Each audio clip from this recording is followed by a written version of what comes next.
Hi everyone, Monday begins week 3 in Writing 111, and here's a short video overviewing our work this week.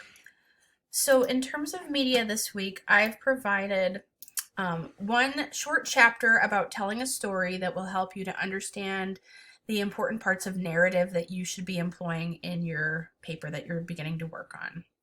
I also included a TED Talk by one of my favorite musicians, Wrtg, who talks about how he learned to play music by being in a band. And I think this also serves as a form of the kind of narrative that we're writing about learning. He does it in a unique way by, showing rather than telling how he learned to be a great musician. And I think this offers examples that we can dig into a little bit more clearly as we move forward. I've also included a radio program by a colleague and friend, Wrtg, who reads a story that he wrote that's also a kind of personal narrative about learning that I will invite us to talk about in class on Tuesday. You should have all of this media consumed before we meet, and I will do a comprehension check at the beginning of class on Tuesday. This week we're going to engage in 2 workshops. One is a large group workshop I'd like us all to participate in by Wednesday. So you can enter the large group workshop here. This explains the directions. So we usually can't see our own strengths and weaknesses as writers because we're in our own heads. Workshopping other people's work allows us to work together to think about a text and point out its important features. So we're going to work together in a Google Doc, all 22 of us, and we're going to notice what the writer is doing well, what the writer can do to improve, and then questions that come up for you. They could be questions about the assignment, about what's allowed, about what makes the writing better or what takes away from the good writing. And I would like everyone to comment 2 times by Tuesday. Because this is a group project, you have to contribute on time to participate in this activity. And then I'll also ask you to write a short double-spaced 1-page summary that's just for me that talks about, insights or questions that you have, and that you evaluate this paper using the learning objectives that I have to use to evaluate your work. So we'll talk more about this in class on Tuesday.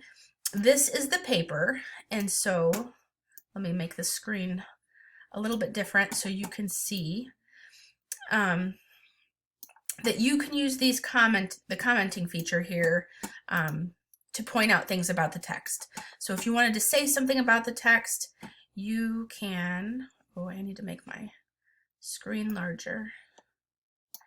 You could highlight something, you could add a comment here that talks about the writer's doing a good job showing something here, they're using sensory description, or the sentence is confusing and I don't really understand it. Here's an edit that I might offer to make it stronger. Or here's a question that I have about this piece of writing, about narrative writing in general, or about this assignment specifically. So everyone should participate in this large group workshop. It's going to be due on Wednesday. So we'll also talk about it in class on Tuesday. I have not uploaded a paper for the small group workshop, but I will do that shortly. I will put you in groups for the second half of the week in class. You'll be in a group with about 4 other students, and you'll work together in a different paper to do some workshopping on a different narrative, and you'll notice what's working, what needs revision, and then questions will emerge as you work together. So these are the 2 major assignments you have due this week, but keep in mind that you are going to have a draft of your paper due in week 4, so you should be working on your learning narrative. The final draft of that will be due here in week 5. So make sure that you have a file opened and that you're starting to write down what you think you might want to be writing about, and maybe even drafting some parts. The drafting process might really look like picking out critical moments, starting to reflect on sensory detail, and then also, just really paying attention to the chapters we're reading and the examples that you're going to encounter this week about effective writing, and hopefully that will spark ideas for you to include in your own narratives. So I look forward to seeing you all on Tuesday. Before I end my workday today, I'll finish grading hopefully everything you've turned in up till tonight, and I'm going to hopefully take the weekend off. So if you send me an email, you can look forward to my response on Monday morning. Take care, everyone, and have a great weekend.